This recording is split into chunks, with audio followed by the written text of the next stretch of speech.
예, 성경 말씀 봉독하겠습니다. 한 절만 봉독합니다. 로마서 5장 12절 말씀 한 절만 찾으셔서 봉독하겠습니다. 로마서 5장 12절 말씀입니다. 찾으신 줄 알고 같이 말씀을 읽겠습니다. 시작. 그러므로 한 사람으로 말미암아 죄가 세상에 들어오고 죄로 말미암아 사망이 들어왔나니 이와 같이 모든 사람이 죄를 지었으므로 사망이 모든 사람에게 이르렀느니라. 아멘.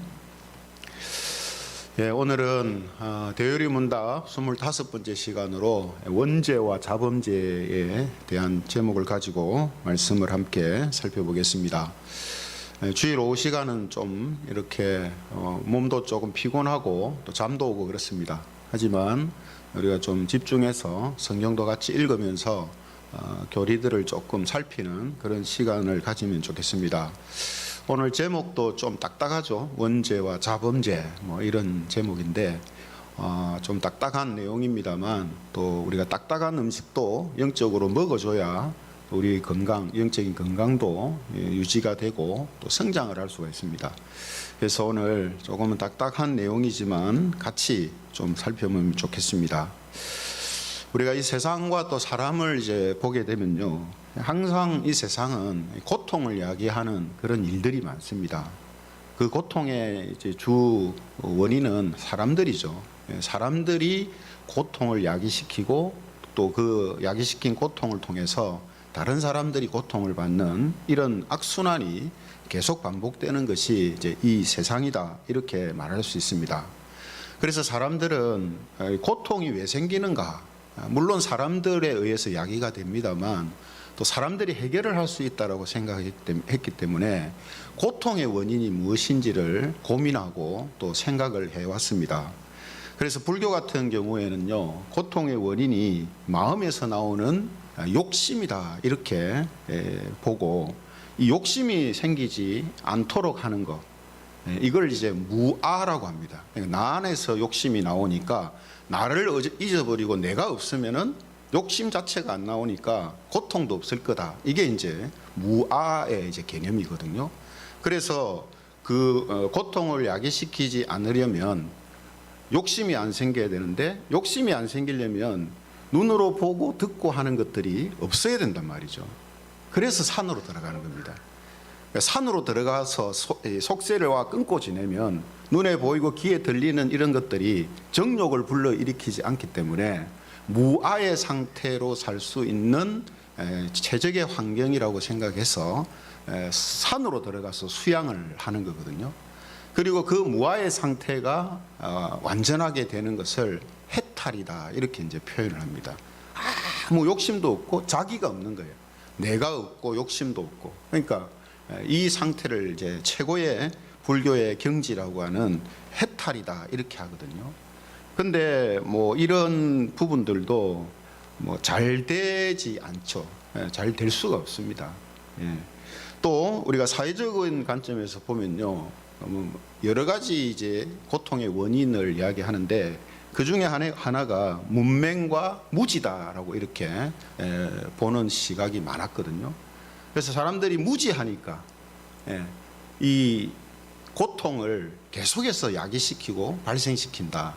그래서 사람들을 교육하고 학교를 세워서 이 좋은 교육을 받게 하면 이제 사람들이 사람다운 사람이 되고 그로 인해서 고통이 야기되는 일들이 현저하게 줄어들 거다, 이렇게 이제 생각을 한 거죠.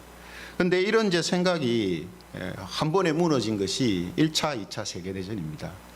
그래서 사람들의 어떤 이 교육과 이성이 극도로 발달하면 평화가 이루어지고 좋은 세상이 될 거라고 생각했는데 오히려 사람들은 그 발달한 그 생각을 가지고 전쟁을 일으키고 다른 사람들을 지배하려고 하는 이런 욕심이 이제 발생된 거죠. 그래서 이런 여러 가지 측면에서 종교적으로나 또 사회적으로나 여러 면에 있어서 고통의 원인을 살피지만 그 고통의 원인을 정확하게 짚지도 못하고 그걸 해결을 이제 할 수가 없는 것이죠. 그런데 성경은 사람들의 이런 고통의 원인이 무엇이라고 딱 한마디로 이야기하냐면 죄다 이렇게 이야기합니다. 사람에게 고통을 야기시키는 그 근원이 뭐냐면 죄라는 거죠. 그래서 이 모든 고통에서 벗어나기 위해서는 죄를 해결해야 한다라는 것이 성경이 우리에게 알려주는 관점이죠. 그래서 이 시간에는 성경이 말씀하는 이 죄, 특히 원죄와 자범죄에 대해서 간략하게 살펴보겠습니다. 우리가 지난 시간 쭉 살펴온 걸 생각해 보면요, 성경은 첫사람 아담의 죄로 인해서 모든 사람이 타락했다라고 했잖아요. 근데 그렇게 된 이유가 뭐라고 했습니까? 하나님께서 사람을 만드실 때 대표성과 통일성을 가진 유기적인 존재로 만드셨기 때문에 한 사람의 범죄가 모든 사람이 범죄한 것이 되는 이런 일이 이제 일어났다라는 거죠. 그래서 모든 사람은 어떤 존재가 됐습니까? 죄성을 가진 타락한 이제 존재가 되었다는 거죠. 그러면 사람이 타락을 했는데 그 타락한 사람에게 어떤 죄성이 있는가 하는 겁니다. 그렇죠? 그래서 오늘 대요리문답 25번째 질문이 이렇게 질문을 하고 있습니다. 25번째 질문을 보면 타락한 인간은 어떤 죄성을 가지고 있는 상태가 되었습니까? 이렇게 질문을 합니다. 죄를 지어서 아담의 죄가 우리한테 이제 그 책임이 똑같이 주어졌는데 그러면 어떤 죄성을 가지고 있는 상태가 되었냐 하는 거죠. 여기에 대한 답을 대요리문답은 이렇게 하고 있습니다. 타락한 인간은 아담이 범한 첫 번째 죄의 책임과 창조시에 부여된 의의 결핍, 그리고 완전히 타락한 본성의 부패, 그리고 본성이 악에 대한 경향과 무능으로 오염되었는데 그것을 보통 원죄라고 불리며 그로부터 모든 자범죄가 나오는 상태가 되었습니다. 이렇게 대답합니다. 상당히 좀 복잡하고 이제 어렵게 설명을 이제 해놨는데요. 이 부분을 우리가 간단하게 간략하게 하나씩 조금 살펴보겠습니다. 그래서 먼저 이제 원죄에 대해서 우리가 보면요, 오늘 본문 이제 로마서 5장 12절에 말씀이 이렇게 적혀 있는데요. 우리 같이 다시 한번 읽어보겠습니다. 로마서 5장 12절입니다. 시작. 그러므로 한 사람으로 말미암아 죄가 세상에 들어오고 죄로 말미암아 사망이 들어왔나니 이와 같이 모든 사람이 죄를 지었으므로 사망이 모든 사람에게 이르렀느니라. 여기서 말하는 죄는 원죄를 말하거든요. 한 사람으로 말미암아 죄가 들어오고 그 죄가 모든 사람에게 사망의 형태로 되었다 했잖아요. 이 죄는 원죄를 말하는데 여기 말씀을 보면 원죄는 하나님께서 사람에게 원시적으로 부여한 게 아닙니다. 그러니까 처음부터 그런 죄가 있도록 하신 게 아니라 첫사람 아담이 지은 죄가 사람들한테 다 그것이 이어지게 된 거라는 거죠. 그래서 우리가 이걸 정가의 교리라고 합니다. 정가. 죄가 정가됐다, 전이됐다 하는 의미로 정가의 개념이라 이렇게 이야기하는데요. 그래서 죄라는 것을 생각할 때 우리가 주의해야 되는 것은 뭐냐면, 교회를 이제 잘 다니지 않거나 성경에 대해서 모르는 사람들은 하나님이 죄의 원인인 것처럼 말한단 말이에요. 그죠? 근데 하나님이 죄의 원인이 아니라 죄는 첫사람 아담으로 인하여서 정가되고 전이된 거예요. 사람들한테. 그것을 이제 이 로마서 5장 12절을 통해서 우리가 이제 확실하게 알 수 있는 것이죠. 그죠? 그리고 그 죄가 정가될 때 함께 정가되는 게 뭐냐면 죄책입니다. 죄책. 그러니까 죄의 책임이라 이 말이죠. 죄의 책임도 같이 정가가 된 거예요. 그 책임의 대가가 뭐냐? 사망입니다. 사망. 그래서 로마서 5장 12절에서 뭐라고 했습니까? 한 사람으로 말미암아 죄가 세상에 들어오고 죄로 말미암아 사망이 들어왔다 이랬잖아요. 그죠? 이와 같이 모든 사람도 죄를 짓고 죄가 증가되어서 죄를 짓고 그 죄 책임으로 사망이 그들에게 다 이르게 되었다. 이렇게 이야기를 합니다. 그렇죠? 그래서 원죄에 있어서 핵심적인 내용이 뭡니까? 죄 책임과 죄의 전가와 죄의 책임이 같이 우리들한테도 똑같이 이제 주어진 거예요. 그런데 여기서 말하는 사망이라는 거, 이것은 단순히 육체의 죽음만을 이야기하는 게 아닙니다. 그래서 에베소서 2장 1절에 보면은 이런 말씀이 있거든요. 에베소서 2장 1절 같이 읽겠습니다. 시작. 그는 허물과 죄로 죽었던 너희를 살리셨도다. 지금 사망의 상태를 뭐라고 하냐면 허물과 죄로 죽었다 이렇게 표현합니다. 그죠? 그러니까 여러분, 이게 그냥 육체의 죽음을 이야기하는 게 아니죠. 허물과 죄로 죽었다 하는 말은 뭐 다르게 이야기하면 영원히 죽었다는 말이 될 수도 있는데, 엄밀한 의미에서 이 허물과 죄로 죽었다라는 사망이라는 것은 하나님과의 관계가 끊어진 걸 말하는 겁니다. 그러니까 단순히 어떤 생명이 끝났다 이런 개념, 그러니까 목숨이 끊어졌다 이런 개념이라기보다 하나님과의 관계가 단절된 상태. 그래서 이것을 사망이라고 이야기하고 그 사망의 현상들이 이제 나타나는 거죠.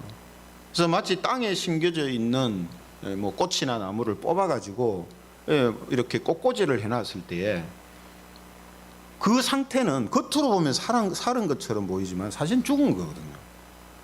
근데 그 죽었다는 사실이 증명되는 게 시간이 지나면서 이제 서서히 이제 말라가고 죽는단 말이죠. 그러니까 우리가 성경에서 사람이 사망의 상태에 이르렀다, 죄로 인해서 사망의 상태가 됐다, 이 말은 하나님과 우리의 관계가 끊어졌다는 거예요. 그 끊어짐으로 인하여서 우리한테 나타나는 현상들이 육체의 죽음, 또 이 땅에서 살면서 당하는 여러 가지 고통, 그죠? 또 하나님의 어떤 심판, 이런 것들이 그 죽음의 결과로 우리가 죽은 자라는 것이 증명되어서 나타나는 거예요. 그러니까 지금 그런 개념에서 보면 이 땅에 지금 살고 있는 모든 사람들이 성경적인 의미에서는 전부 허물과 죄로 죽은 사람들이에요. 마치 꽃꽂이처럼 잠깐 지금 이 땅에 있는 동안 어떤 사람들은 뭐 좀 오랫동안 활짝 피어 있는 거고요. 어떤 사람들은 빨리 좀 시드는 거고요. 그 차이지 다 하나님과의 생명에서 끊어진 상태이기 때문에 결국은 지금 죽은 상태입니다. 그래서 나중에 우리가 육체의 죽음을 맞이할 때, 아, 내가 산자가 아니었구나. 이걸 이제 우리가 그 죽음을 통해서 증명하고 경험하는 게 되는 것입니다. 그러니 당연히 하나님과의 끊어진 상태가 되니까 뭐가 없습니까? 뭐가요? 하나님께서 창조하실 때 우리에게 부여하신 의가 결핍되고 의가 결여된 거예요. 마치 땅에 이렇게 뿌리를 내리고 있을 때에 그 식물이 그 땅을 통해서 얻는 게 있잖아요. 그죠? 그걸 통해서 생명이 유지가 되고 생명의 활동이 일어나잖아요. 근데 그 땅에서 뽑혀서 뿌리 잘라지고 단절이 됐을 때, 흙과 단절이 되고 땅과 단절이 됐을 때에 더 이상 땅으로부터 영양가를 받지 못하잖아요. 그 영양가가 뭐냐 하면 하나님께서 창조하실 때에 사람에게 부여하신 의가 결핍되는 것을 이야기하는 겁니다. 그러니까 사람들한테는 뭐가 이제 나오기 시작합니까? 그 하나님과 관계가 끊어진 상태에서 처음 하나님이 주신 의로운 모습들은 이제 더 이상 안 나타나는 거예요. 그리고 나타나는 것은 허물과 죄로 죽었다라는 현상만이 이제 서서히 나타나게 되는 겁니다. 그래서 창세기 6장 5절에 보면은 이런 말씀을 합니다. 창세기 6장 5절 같이 읽겠습니다. 시작. 여호와께서 사람의 죄악이 세상에 가득함과 그의 마음으로 생각하는 모든 계획이 항상 악할 뿐임을 보시고. 여러분, 사람이 마음으로 그냥 생각하는 계획들이 항상 악해요. 악하대요. 그 왜 악합니까? 방금 우리가 살펴본 것처럼 하나님의 의가 결핍되고 결여됐기 때문에 이제 그 사람들을 통해서 나오는 것들은, 자연적으로 나오는 것들은 다 의가 아니고 악이 나오는 모습이 된다는 거예요. 그래서 그의 마음으로 생각하는 모든 계획이 항상 악하다라고 성경이 이야기를 이제 하고 있는 것입니다. 그렇죠? 그래서 이렇게 하나님의 의가 결핍되어서 나타나는 이 악의 모습을 우리가 두 가지로 이제 표현을 할 수 있는데요. 하나는 부패라는 개념이고요. 하나는 오염이라는 개념입니다. 그러니까 하나님의 의가, 하나님과 단절되고 하나님의 의가 결핍되어짐으로 인하여서 막 이런 현상이 나타난단 말이에요. 그죠? 그럴 때 그 현상은 우리 사람의 부패성, 영혼이 부패함을 통하여서 이제 나타나는 게 되고, 또 하나는 오염되어져서 나타나는 이런 현상이다라고 두 가지로 이제 볼 수가 있다 하는 겁니다. 그래서 로마서 2장 3절에 보면 이런 말씀이 있습니다. 로마서 2장 3절에 보면요, 우리 같이 한번 읽어보겠습니다. 시작. 전에는 우리도 다 그 가운데서 우리 육체의 욕심을 따라 지내며 육체와 마음에 원하는 것을 하여 다른 이들과 같이 본질상 진노의 자녀이었더니. 그러니까 여러분, 욕심, 우리 앞에 이제 창세기 말씀하고도 비슷한 말씀인데, 욕심과 마음에 원하는 것이 하나님의 진노를 일으키는 일만 된다는 거죠. 그 왜 그러느냐 하면, 앞서 말씀드린 것처럼 우리의 이 사람의 본성이 부패하고 오염되었기 때문이에요. 부패하고 오염되었기 때문에. 그래서 여러분, 그렇다고 사람들이 선한 모습들이 전혀 안 나타나는 건 아니에요. 전혀 안 나타나는 건 아닙니다. 나타나긴 나타나요. 그러니까 제가 그 꽃꽂이 꽃에 대해 비유를 했잖아요. 그죠? 흙에 땅에 뿌리를 받고 있던 식물이 잘라져서 꽃꽂이가 되었을 때 겉으로 보면은 꽃의 그 모습을 갖추고 있어요. 향기도 납니다. 그죠? 또 아름답게 보이고요. 그것처럼 우리가 죄로 인하여서 하나님의 의가 결핍되고 그로 인해 우리에게 부패와 오염의 모습들이 있지만, 그것이 단방에 전부 다 한꺼번에 표출되는 게 아니거든요. 그죠? 서서히 나타난다는 겁니다. 분명한 것은 죄로 인하여서 이 우리의 본성이 부패하고 오염되어져서 있기 때문에 우리에게서 나오는 많은 모습들이 결국은 이런 죄의 어떤 열매들, 또 죄의 현상들이 나타나게 되는 것이다 하는 겁니다. 그리고 이런 이제 죄를 통칭해서 이제 원죄라 이렇게 얘기합니다. 그죠? 원죄다. 그러니까 원죄를 우리가 생각할 때에 그 중요한 개념들이 있습니다. 그죠? 죄가 전가되었다. 그다음에 죄의 책임이 있다.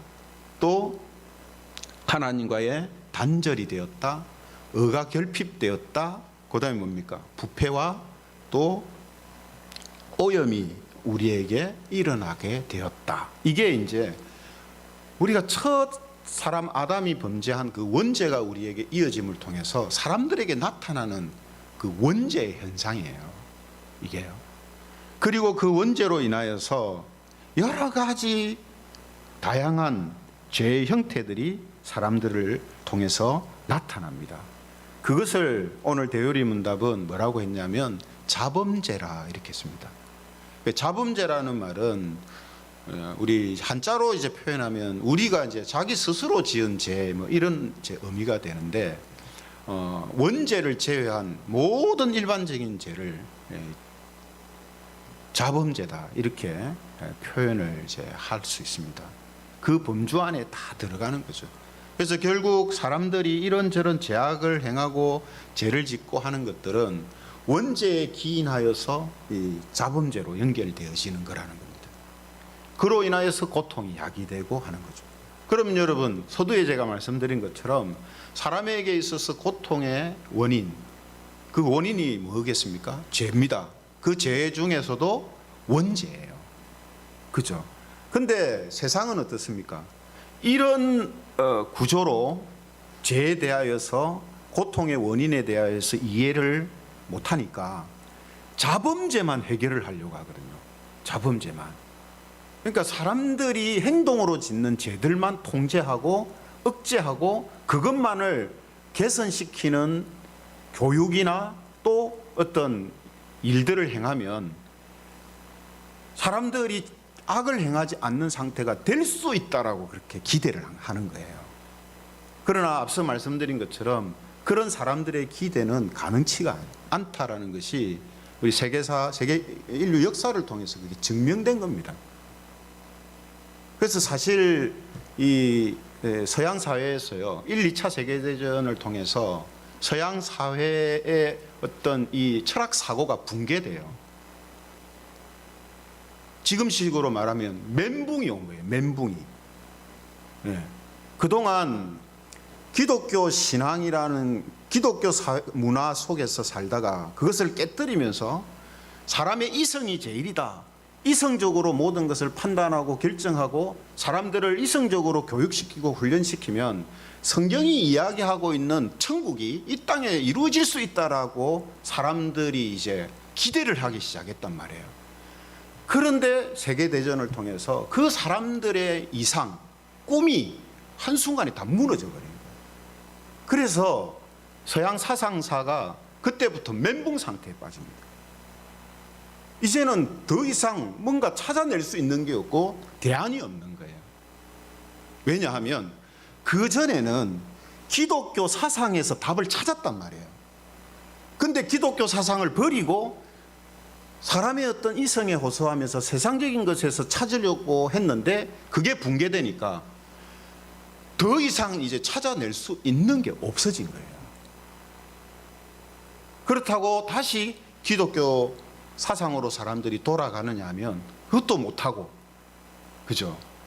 그래서 언제부턴가 사람의 이 생활 속에서 철학이라는 것 자체가 없어진 겁니다. 철학이 없어졌어요. 왜 없어졌냐? 멘붕이 왔기 때문에. 하지만 성경은 뭐라고 분명히 이야기합니까? 결국 자범죄는 원죄에서 시작되기 때문에 이 원죄가 해결되어지거나 원죄가 이 치료되어지기 시작하면 자범죄가 해결이 되고 자범죄가 줄어드는 거예요. 이것이. 그래서 이 원죄를 해결할 수 있는 유일한 방법이 뭡니까? 예수 그리스도를 믿음을 통하여서 죄의 문제가 해결되어지는 거거든요. 그죠? 그래서 성도들이 악을 행하지 않고 정직하고 선하고 어렵게 살아가는 그 가장 근본적인 이유가 뭐냐면 교회에서 죄짓지 말라고 교육을 해서가 아니라 원죄가 해결되어지기 때문에 자범죄로 짓는 방향으로 나아가지를 않는 것이다 하는 겁니다. 이게 중요한 거예요. 그러니까 여러분, 이게 왜 중요하냐면요, 이런 거를 알지 못하고 이런 것에 대해서 생각을 하지 못하면 그냥 기독교 신앙을 믿습니다 하는 걸로만 생각한단 말이에요. 예? 그냥 믿습니다 주여 주시옵소서 이런 것만 기독교 신앙이라고 생각을 이제 하게 되니까 어떤 현상이 일어납니까? 자범죄에서 자유롭지 못한 교인들이 많이 생기기 시작하는 거예요. 왜냐하면 원죄라는 부분이 해결되어질 때 그것이 그대로 자범죄에 영향을 주게 되는데 원죄에 대한 이런 어떤 개념이나 신앙적인 터치가 없이 그냥 믿습니다 하는 쪽으로 어떤 종교적인 열심, 열정 쪽으로만 흘러가니까 결국 자기의 행동 규제도 자기가 하는 거예요. 그냥 악을 행하면 안 된다, 착하게 살아야 된다, 자기가 이렇게 하는 거예요. 근데 그것이 자기라는 것이 온전히 있을 때는 그게 가능해지는데, 자기라는 것이 제대로 서 있지 못하는 상태가 되면 그게 안 된단 말이에요. 그러나 원죄의 문제가 해결된 사람은 자기를 의지하면서 사는 사람들이 아니잖아요. 누굴 의지합니까? 예수 그리스도를 의지하면서 사는 사람들이에요. 그렇기 때문에 자기 자신이 좀 불안하고 온전치 못해도 결국은 원죄가 해결된 사람으로서 그리스도를 의지하고 사는 사람들이기 때문에 자범죄를 짓는 그 밀도나 농도가 훨씬 옅어지고 줄어드는 겁니다. 이런 현상이 일어나는 거죠. 그래서 우리가 이런 부분들을 살피는 것이 중요하다라고 지금 이야기를 하고 있는 것입니다. 그리고 마지막으로 우리가 이 죄에 대하여서 생각할 것은 뭐냐 하면, 지난번에도 한번 말씀드렸지만 이 죄라는 것은 결국은 그래서 마음에서 이 죄가 나오는 것이다, 이렇게 성경이 이야기를 하고 있다는 겁니다. 그래서 마태복음 15장 19절에 보면은 이런 말씀이 있습니다. 마태복음 15장 19절, 마음에서 나오는 것은 악한 생각과 살인과 간음과 음란과 도둑질과 거짓 증언과 비방이니, 이렇게 되어 있습니다. 여기 마음에서 나온다라는 이 마음이라는 의미가 가지고 있는 게 뭐냐 하면 원죄를 염두에 두고 하는 말입니다. 이게 그냥 단순히 그냥 무조건 마음속에서만 나온다 이런 개념이라기보다 원죄라는 개념 속에서 나오는 것이 바로 죄다, 지금 이렇게 이야기를 하고 있는 거죠. 또 야고보서 1장 14절 15절에 보면은 이런 또 말씀도 있습니다. 야고보서 1장 14절 15절, 오직 각 사람이 시험을 받는 것은 자기 욕심에 끌려 미혹됨이니 욕심이 잉태한 즉 죄를 낳고 죄가 장성한 즉 사망을 낳느니라, 이렇게 말씀하고 있습니다. 그렇죠? 이것도 마찬가지입니다. 그냥 단순히 행동의 차원만을 다루는 것이 아니고 자범죄의 측면에서만 다루는 게 아니라 마음이라는 것을 통해 원죄와 연결되어져서 죄라는 것이 야기되고 있다라고 지금 설명을 하고 있는 거죠. 그렇죠? 그러므로 우리가 죄라는 것이 겉으로 드러나는 행위만이 아니고 우리의 영혼에 제약된 상태, 원죄입니다. 그죠? 영혼에 제약된 상태, 그리고 그 제약된 상태에서 나오는 본성들, 습관들, 이런 것들까지도 전부 다 뭡니까? 죄라는 영역 안에 이제 들어간다라는 사실을 우리는 이제 알게 되는 거죠. 그래서 오늘 우리가 이 죄에 대한 부분, 원죄와 자범죄라는 것을 구분해서 우리가 함께 간단하게 살펴봤는데요. 오늘 우리가 기억해야 할 것은 뭐냐 하면, 사람의 모든 고통의 문제를 해결할 수 있는 그 원인이 뭐냐? 죄에 있다는 겁니다. 그리고 그 죄의 문제를 해결할 수 있는 방법은 오직 예수 그리스도를 믿는 믿음으로만 그것이 해결되어진다라는 거. 그리고 그것이 해결된 자들이 이제 죄를 다스리는 삶을 살아간다는 거죠. 자범죄를 다스리는 삶을 살아가게 된다는 거예요. 완벽하게 산다 이게 아니라 이런 원리 가운데 죄를 바라보면서 죄를 다스리는 삶을 사는 사람들이 바로 그리스도인이라는 겁니다.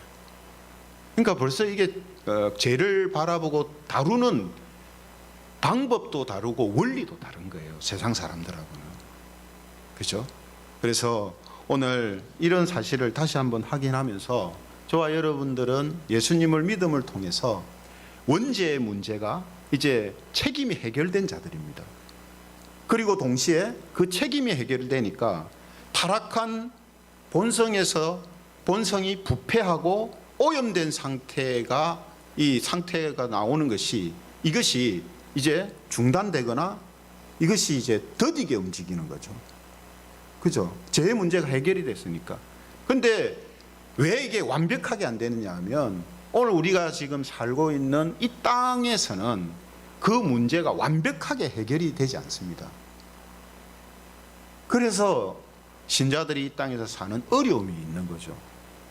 우리에게 안 맞는 환경 속에서 사는 거니까. 그죠? 하지만 그런 가운데서도 우리는 죄 지배를 당하는 자들이 아니고 죄를 다스리는 자들로 우리는 살아갈 수 있는 존재가 되었다라는 이것이 가장 중요한 겁니다. 그죠? 그래서 우리가 기도할 때에 하나님, 죄 지배를 받던 우리들이 예수님을 믿음을 통해서 이제는 죄를 다스리는 자가 되었사오니 그 죄의 다스림의 권세가 우리에게도 많이 나타나게 해 주십시오라고 이제 이렇게 기도할 수가 있는 거죠. 그렇죠? 그래서 저와 여러분들 오늘 이 죄에 대한 개념을 다시 한번 정리하면서 저와 여러분들 모두가 그리스도 안에서 죄를 다스리는 자들로 살아감으로 인해서 하나님의 백성됨을 증거하고 또 영혼의 구원받음이 우리의 삶을 통해서 경험되어지는 그런 하나님의 은혜가 있기를 성부와 성자와 성령 하나님의 이름으로 축원합니다. 네, 우리 같이 찬양 드리겠습니다. 우리 왜 슬퍼하느냐, 왜 걱정하느냐 하는 찬양인데요. 우리의 어떤 고통의 문제들, 우리에게 슬플 때가 있고 걱정될 때가 있습니다. 그죠? 하지만 우리가 극심한 그런 상태에 가지 않을 수 있는 것은 오늘 이런 죄의 문제가 우리 해결되어져 있기 때문입니다. 그죠? 이런 의미를 생각하시면서 우리 함께 이 찬양 드리겠습니다.